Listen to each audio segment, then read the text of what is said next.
हिंद महासागर में राम सेतु की शिलाएं,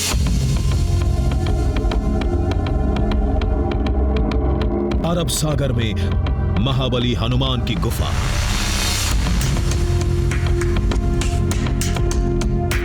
मेघालय के साउथ गारो हिल्स की अनसुनी राम कथा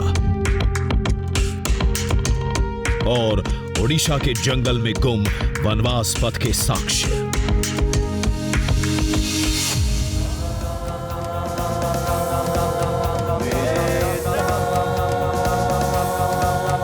हिंदुस्तान के कोने कोने से रामायण के कई अनदेखे दृश्यम हम दुनिया के सामने ला चुके हैं।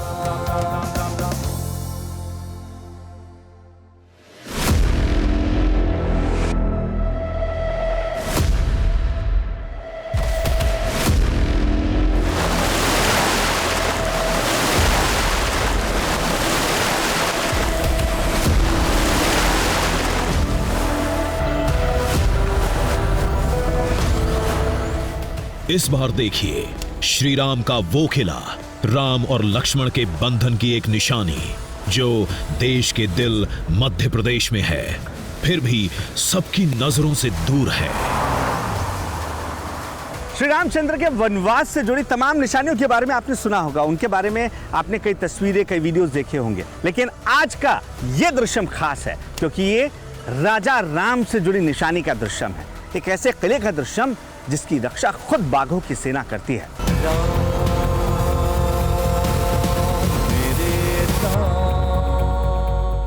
नमस्कार, जय हिंद।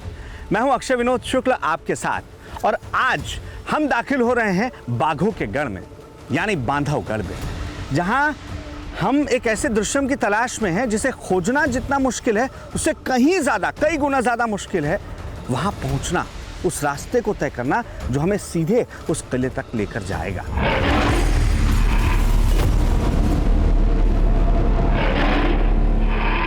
ये पहली बार है जब कोई टीवी चैनल का कैमरा आपको वो दृश्यम दिखाने की हिमाकत कर रहा है। तो आइए हमारे इस खास सफर की शुरुआत करते हैं वो किला जो राजा राम से जुड़ा है, उनकी निशानी से जुड़ा है, उनके भाई लक्ष्मण से जुड़ा है। बांधवगढ़ में रामायण काल का एक किला है जिसे श्री राम ने बनाया था, ये सब जानते हैं, फिर भी उसे आज तक किसी ने क्यों नहीं देखा?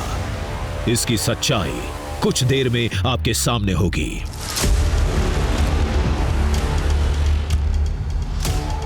सबसे पहला कारण है वन विभाग की विशेष अनुमति।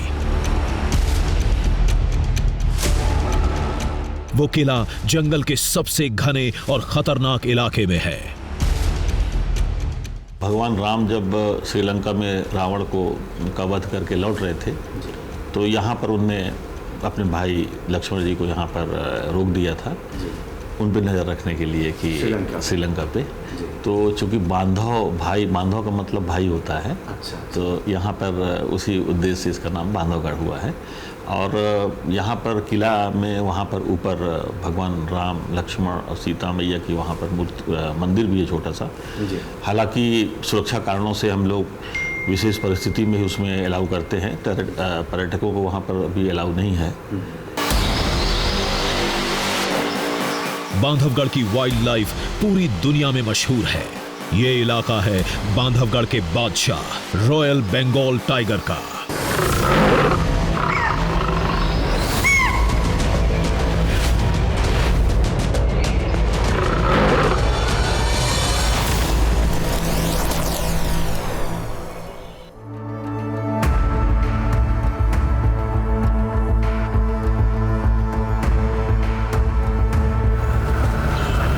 उस पौराणिक किले तक जाने का मतलब है खुद को खूंखार बाघों के हवाले करना, जो उस किले के रक्षक माने जाते हैं। जिस इंसान ने उधर कदम बढ़ाया, राम नाम के रखवालों को सामने राह में खड़ा पाया। देखिए, बांधवगढ़ जंगल के भीतर जब आप दाखिल होते हैं तो ये पहली बार है जब हमें जहां जाना है, यानी जहां पर बांधवगढ़ किला बनाया गया है, उसकी पहली झलक मिलती है। ये जो आपको पठार सा पूरा हिस्सा नजर आ रहा है, दरअसल यहाँ जो 36 पहाड़ियाँ हैं उनमें से एक पहाड़ी है और इसके ऊपर ही वो किला मौजूद है, जिस किले के भीतर हमें जाना है। मंजिल सामने थी। सफारी जीप भी फर्राटे से दौड़ रही थी। फिर भी किले तक जाना मुश्किल क्यों है? जल्द ही इसका एहसास हो गया।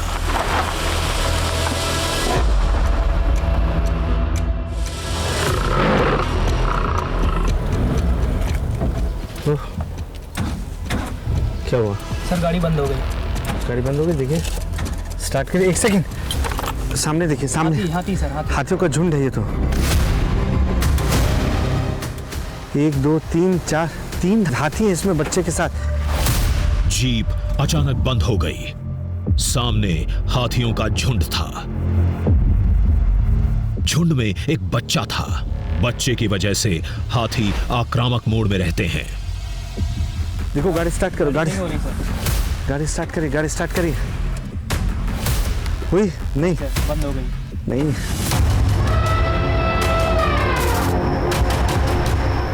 रुकिए, मैं धक्का देता हूँ, आप ट्राई करिए, आप ट्राई करिए।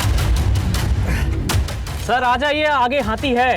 अरे रवि, एक बार और ट्राई करिए, मैं धक्का दे रहा हूँ। सर नहीं हो रही है, आप आगे देखिए देखिए, एक बार ट्राई करिए, ट्राई करिए। वाह, हो गई, हो गई, हो गई। बैठिए सर, बैठिए रुकिए सर, रुकिए, बैठिए सर। पीछे लो, पीछे लो, पीछे पीछे लो। ओह, 3 हाथी हैं यहाँ पर। देखिए, रास्ते में हमें जो एक हाथी मिला था, हो सकता है कि उसका परिवार है। इधर हमारी जीप स्टार्ट हुई, उधर झुंड का एक हाथी हमारी तरफ बढ़ने लगा। आओ आओ, जितना जितना तेज हो सकता है जल्दी भागो। चलो चलो चलो चलो चलो चलो चलो चलो चलो चलो, और तेज, और तेज। बाल बाल बचने के बाद हमने राहत की सांस ली। ये हादसा एक सबक था।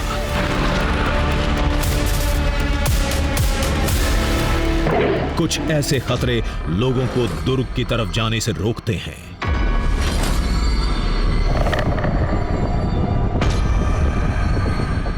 अब तो गांव वालों ने भी जाना छोड़ दिया है, जो कभी साल में एक बार पूजा करने जाया करते थे। हम बांधवगढ़ के बफर जोन में थे। शेष शैया के रास्ते किले की तरफ बढ़ना था। तभी जीप के पहिए अचानक थम गए। जिस रास्ते हमें जाना था, वहां एक तेंदुआ था। देखिए, हमें ये ऊपर वाले रास्ते से होकर जाना था, लेकिन हम गाड़ी मोड़ते उससे पहले ही वहाँ से जो पानी पीकर तेंदुआ आ रहा था, वो अब हमारे रास्ते में बैठ चुका है। यानी ये खतरा और बढ़ता जा रहा है। हर कदम पर एक नया खतरा आपका इंतज़ार कर रहा है, ऐसा ही लग रहा है। किले की राह इतनी आसान नहीं है। बाघों के गढ़ में तेंदुए को देख हम हैरत में थे। इसके हटे बगैर आगे जाना मुश्किल था।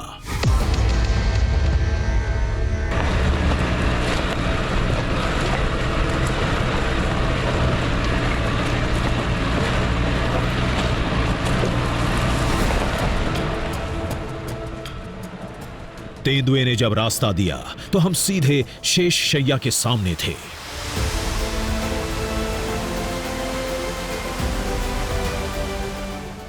ओह, यहाँ मूर्ति है। मैं इस मूर्ति को पहचान रहा हूँ। ये शेष शैया के नाम से जानी जाती है। अजय, हम सही रास्ते पर हैं, आओ, इधर आओ। यहाँ 3 मूर्तियाँ होंगी। मुझे नीचे आने दो।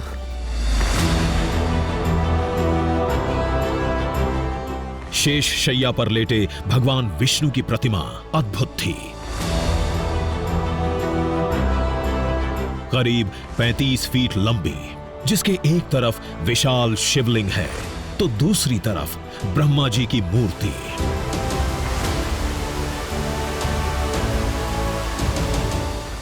ये विशालकाय मूर्ति भगवान विष्णु की है, जो शेषनाग पर लेटे हुए हैं।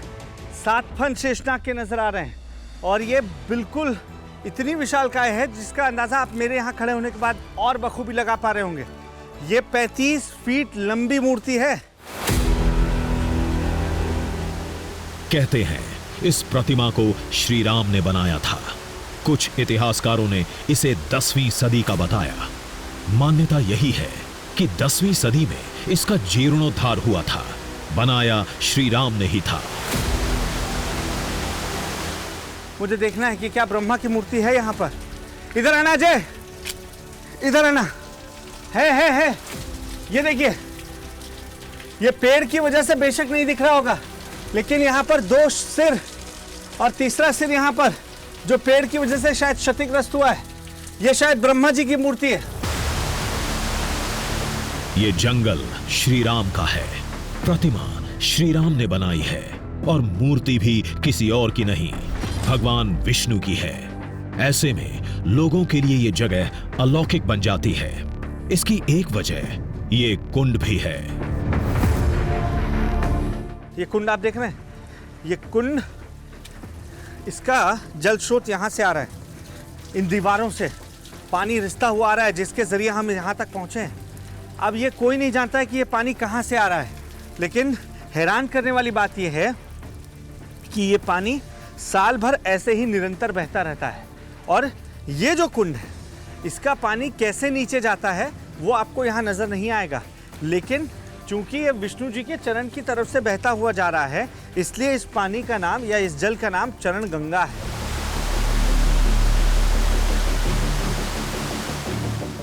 पीछे दीवार पर प्राचीन लिपि में कुछ लिखा था, पढ़ना मुश्किल था।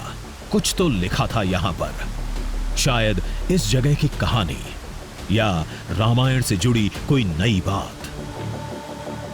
ये देखिए, दीवारों पर कुछ लिखा हुआ है, लेकिन ये किस भाषा में है ये समझने वाले शायद अब ना बचे हों, क्योंकि ये लिपि जो है ये शायद ब्राह्मी लिपि है, जिसे बहुत कम लोग पढ़ पाते होंगे या कोई समझ भी ना पाए। क्योंकि ये देवनागरी होती तो आप भी समझ सकते थे, हम भी समझ सकते थे और आपको हम बता सकते थे।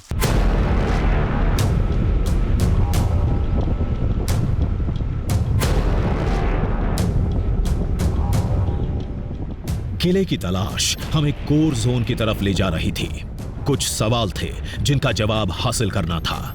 अयोध्या से 350 किलोमीटर दूर राजा रामचंद्र ने किला यहां क्यों बनवाया? लक्ष्मण जी को भेंट क्यों किया?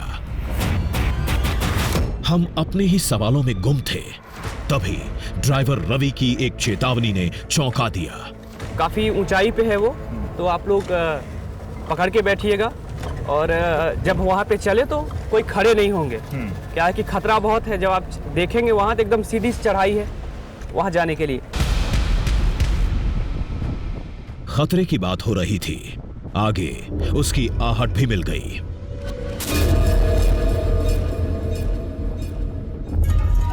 माँ और साबुकों के पंजे हैं, माँ और 3 बच्चे हैं, ये आप देखिए।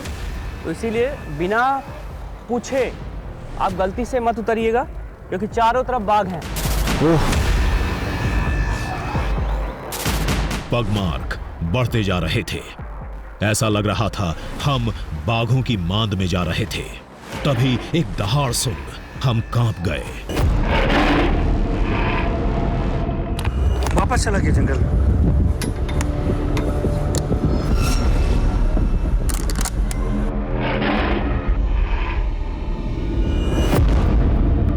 दो टाइगर है।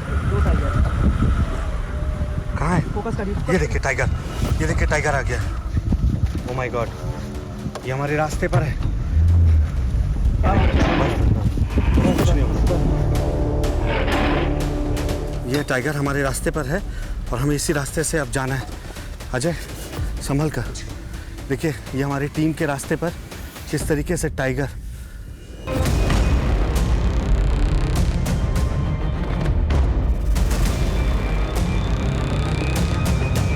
दरअसल शिकार करने यहाँ निकला था और हाँ थोड़ा ये देखिए।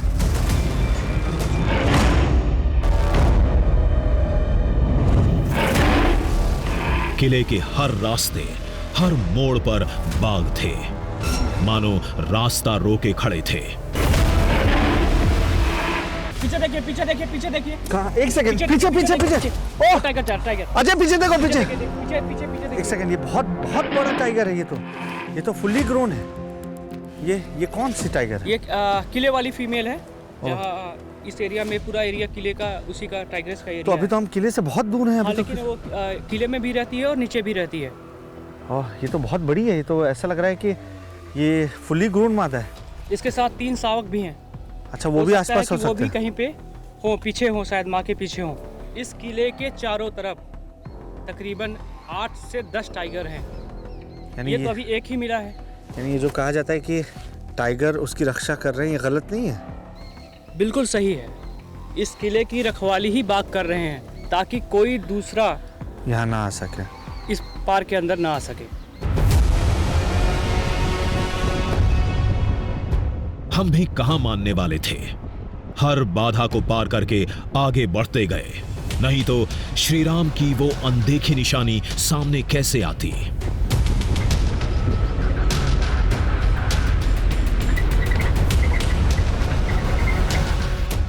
असल चुनौती इसके बाद शुरू होगी।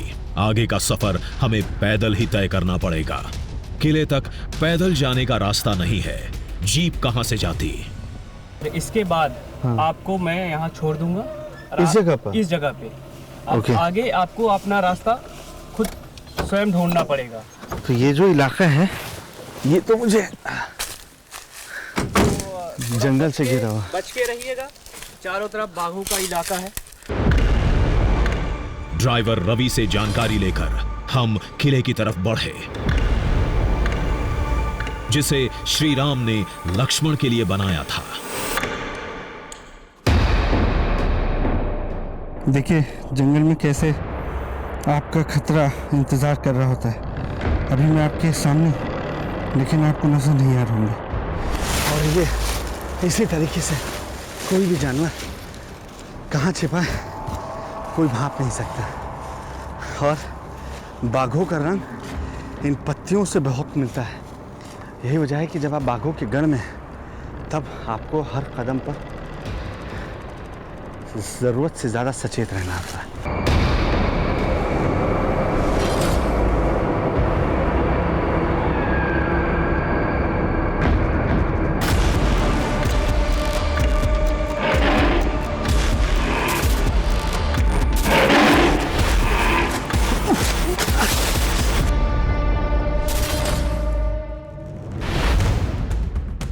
लेकिन वहां मिलेगा क्या?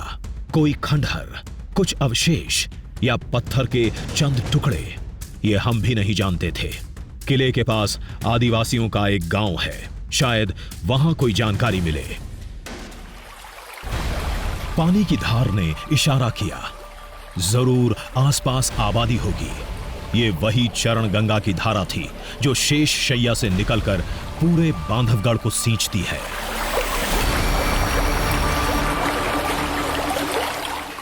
देखिए, जो चरण गंगा विष्णु जी के पास उनके चरण से निकलता एक जल का स्रोत है, वहाँ कुंड में जो पानी नज़र आ रहा था वो नदी की शक्ल में कुछ इस तरीके से कई गांवों में बहता है। अब यहाँ पर जो मेड़ बना हुआ है, ये देख रहे हैं, धारा को मोड़ने के लिए एक मेड़ बनाया गया है।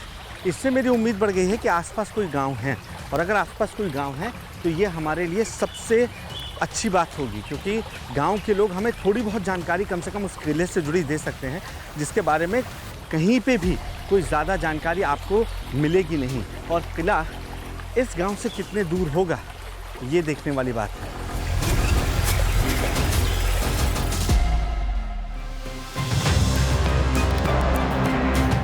श्री राम की भूमि पर हमें लक्ष्मणपुर नाम का गांव मिला। घने जंगल में आबादी देख हमें हैरत हुई, लेकिन सुकून भी मिला। कई लोगों से बात की, किले की पहेली को सुलझाने की कोशिश की। फिर श्री राम की उस निशानी की कहानी सामने आई।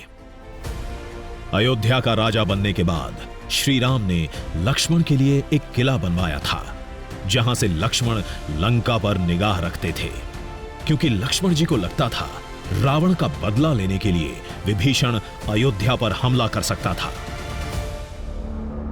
ये कितने लोग जानते हैं कि जिस नल नील ने राम सेतु को बनाया था, उसी नल नील ने बांधवगढ़ के किले की भी नींव रखी थी। इसको नल और नील ने बनवाया था, जो राम सेतु जो किए थे उन्होंने बनवाया था। फिर जब भगवान रामचंद्र जी ने बताते हैं, ऐसे हमारे बुजुर्ग बताते थे कि मतलब भगवान रामचंद्र जी ने जब लंका से जब वापस लौटे थे, वो इस किले पे एक रात के लिए ठहरे थे। तो वहाँ से उनको लक्ष्मण जी को मतलब श्रीलंका उसका लंका की वो लाइट दिखाई देती, जो आग जो जल रही थी वहाँ पे। इन बैगा आदिवासियों को उस किले से बहुत लगाव है। कई पीढ़ियों से इसकी देखभाल भी करते आ रहे हैं, लेकिन बाघों के बढ़ते हमले ने उधर जाने से रोक दिया। अभी जानवर से आप लोग को भी उतना ही खतरा होता है? उतना खतरा होता है बेटा। गांव में भी आ जाता है? अरे अब क्या बताएं आपसे, वो पिछले उतना खतरा होता है। पिछले महीने में उसका वो लड़की जो है उसका 7 बच्ची पैदा होने के बाद 8वें में हुआ, और वो 14 साल हुआ, तो इससे वो 4 बजे उसको शेर ने बाघ ले गया। किला में क्या देखने को मिलेगा? रामचंद्र जी ने बनवाया था भाई के लिए, ऐसा बताते लक्ष्मण जी के लिए। हाँ, वो तो चर्चा चल रहा है, और कोई उसको तो प्रकट देखा नहीं है।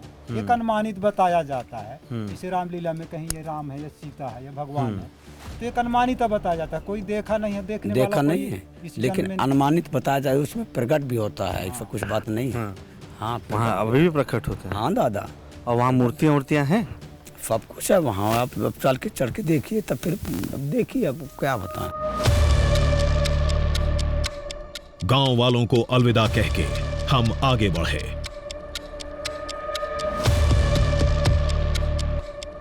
किले में भगवान विष्णु के हर अवतार की प्रतिमा है।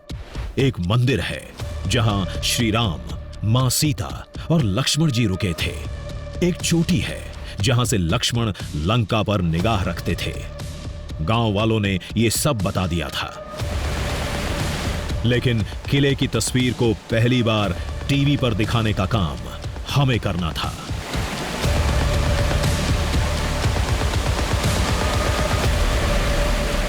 देखिए, ये बहुत खूबसूरत वाटरफॉल है, लेकिन पानी का बहाव इतना तेज है कि अगर मैं इसे पार करने के लिए इस डायरेक्शन में आगे जाता हूं तो ये मुझे अपने साथ कई किलोमीटर तक बहा कर ले जाएगा।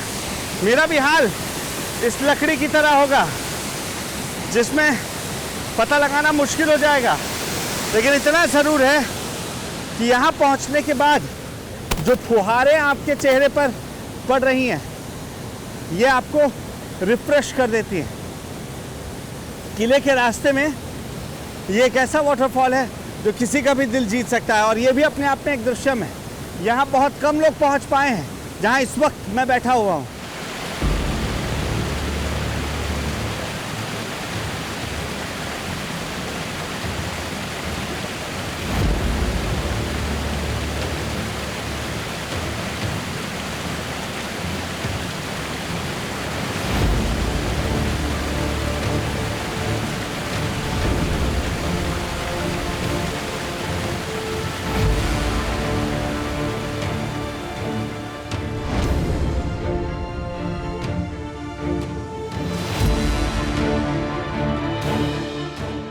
देखिए, अब ये जो चट्टान है ये लगातार ऊपर उठती दिख रही है। किला उधर हो सकता है। जल्दी आओ राजेश, अजय जल्दी आओ, दौड़ कर। हाँ। चट्टानों को पार करके जैसे ही हम ऊपर पहुंचे, हमारे सामने श्री राम के पौराणिक दुर्ग का द्वार था। सामने क्या था, किस हालत में था, सब भूल गए। बस रामायण काल के इस किले को निहारते रहे।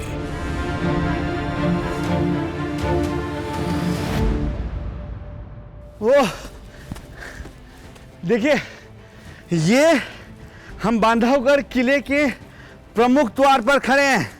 अब आप सोचिए कि आपके अंदर कौन सी भावना होगी। ये वो किला है जिसको सबसे पहले प्रभु श्री राम ने बनवाया था, और ये वो किला है जो राजा राम ने, यानी श्रीलंका में जीत दर्ज करने के बाद जब अयोध्या की ओर जा रहे थे, प्रभु श्री राम, उनके भाई प्रभु श्री लक्ष्मण, माँ सीता उस वक्त इस किले का निर्माण प्रभु श्री राम ने नल नील के द्वारा कराया था। ये दीवारें देख रहे हैं आप, बेशक इन दीवारों को जीर्णोद्धार करवाया होगा उन तमाम राजाओं ने जिन्होंने यहाँ राज किया। रीवा के राजकुमार जो इस पर आखिरी बार राज करते नजर आए थे, लेकिन इसका वास्ता सीधे सीधे त्रेता युग से जुड़ा हुआ है। अब ये जो फीलिंग है मैं शब्दों में बयान नहीं कर पाऊंगा।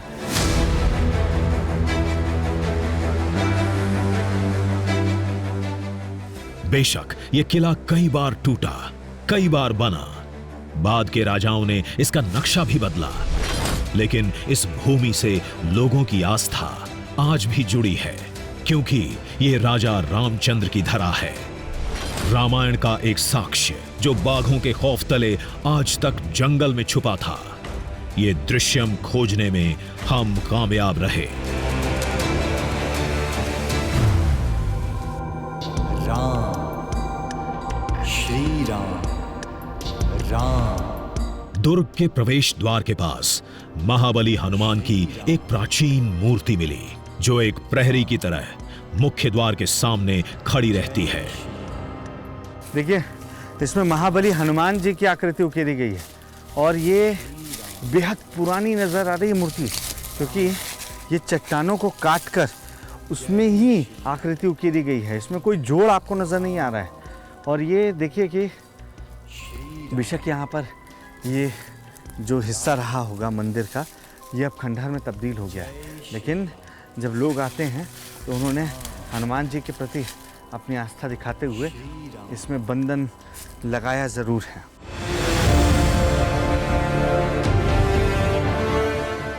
त्रेता काल से कलयुग तक इस किले ने एक लंबा सफर तय किया है।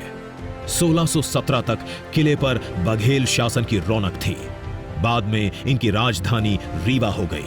फिर किला और आसपास का इलाका खंडहर में तब्दील होता चला गया। सिंहासन पर कोई भी बैठा हो, हुकूमत यहां राजा रामचंद्र की ही चली है।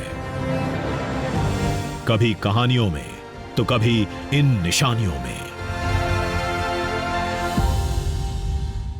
देखिए, हर कदम पर यहाँ पर आपको सचेत रहने की ज़रूरत है, क्योंकि आपको नहीं मालूम है कि किस हिस्से में कौन सा जानवर छिपा है। अरे ओह अजय, ये तो बहुत बड़ी मूर्ति है। ये किसकी मूर्ति है? ये देखने के लिए थोड़ा दूर जाना होगा। एक सेकेंड।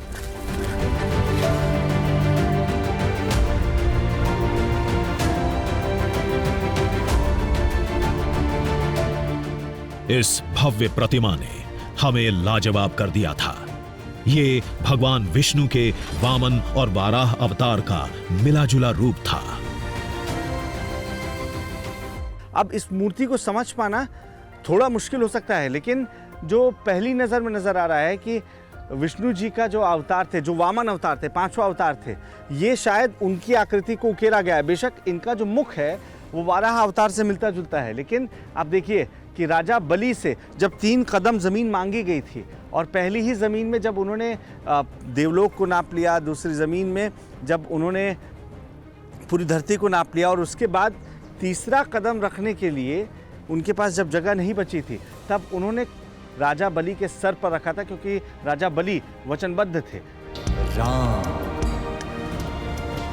श्री राम। गांव वालों ने बताया था यह किला भगवान विष्णु के अवतार को समर्पित है, जिसका हर दृश्य दिखने लगा था। धरती को बचाने वाला वाराह अवतार, मेरे समुद्र मंथन का कच्छप अवतार, ये भूमि श्री राम की है, यानी भगवान विष्णु के 7वें अवतार की। इस वजह से जितने भी राजा आए वो आस्था के रंग में रंगते चले गए।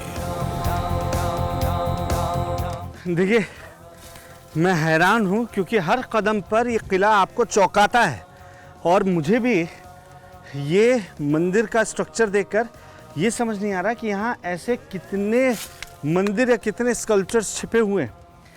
मैं अंदर देख रहा हूँ तो एक मछली की आकृति बनी हुई है, शायद ये विष्णु जी के मत्स्य अवतार को दिखाया गया है। अंदर जाने के लिए लाइट चाहिए, संभल कर आना जाए।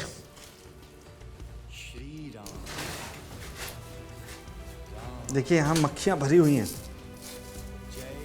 और ये जो इलाका है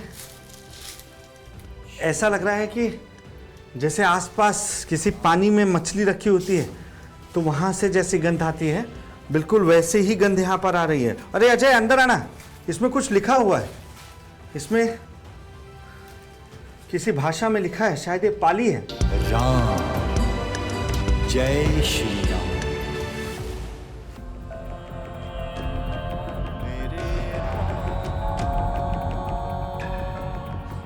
यहाँ कुछ ऐतिहासिक इमारतें भी हैं, लेकिन हमारी दिलचस्पी उस जगह को खोजने में थी जहां श्री राम और मां सीता ठहरे थे।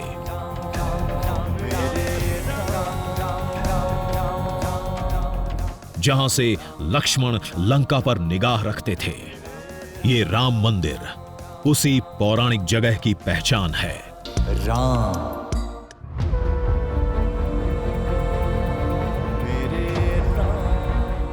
आ गए अजय, हम पहुंच चुके, जल्दी आओ।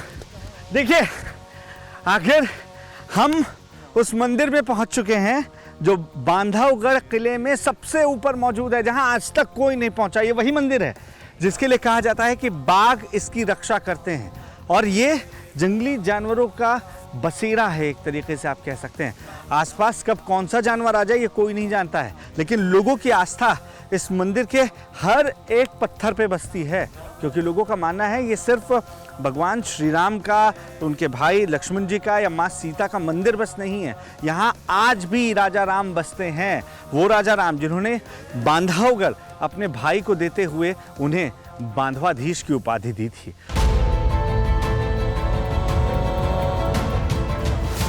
ये मंदिर जंगल की सबसे ऊंची जगह पर है, जिसके पीछे एक चोटी है, कई किलोमीटर साफ दिखता है। कहते हैं इसी जगह से लक्ष्मण जी लंका पर निगरानी रखते थे।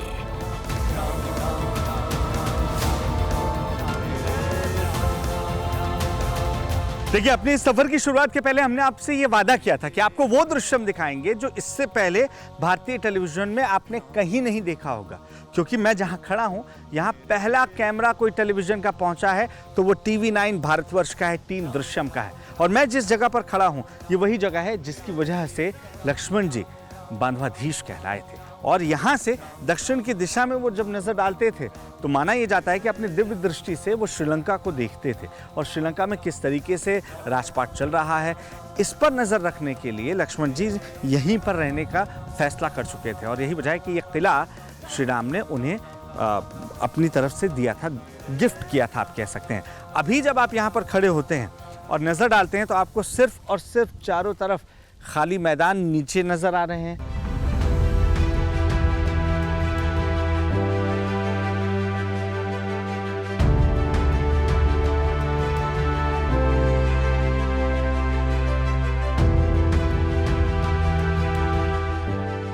इसी जगह श्री राम ने लक्ष्मण को बांधवाधीश का राजमुकुट पहनाया था। बाद के राजाओं ने प्रतीक के तौर पर मंदिर बनवा दिया। श्री राम मां सीता के साथ लक्ष्मण जी की प्रतिमा स्थापित कर दी।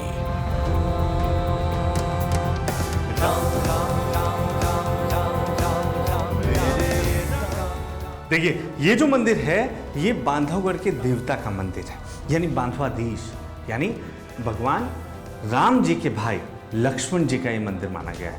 और ये मंदिर तब से अब तक उसी तरीके से स्थित है, जिसमें आप देखें कि मूर्तियां बनाई गई हैं, भगवान श्री राम हैं, लक्ष्मण जी हैं, माँ सीता हैं और वहाँ चरणों पर हनुमान जी बैठे हुए हैं। और माना ही जाता है कि यही पूरे इलाके की रक्षा करते हैं और यही वजह है कि साल में एक बार कम से कम लोग यहाँ पर आते हैं, पूजा अर्चना करते हैं। उसकी इजाज़त बड़ी मुश्किल से मिलती है, गांव के कुछ लोग ही यहाँ पहुँच पाते हैं। श्री राम, ये किला नहीं, श्री राम और लक्ष्मण के पवित्र बंधन का प्रतीक है। राम, श्री राम,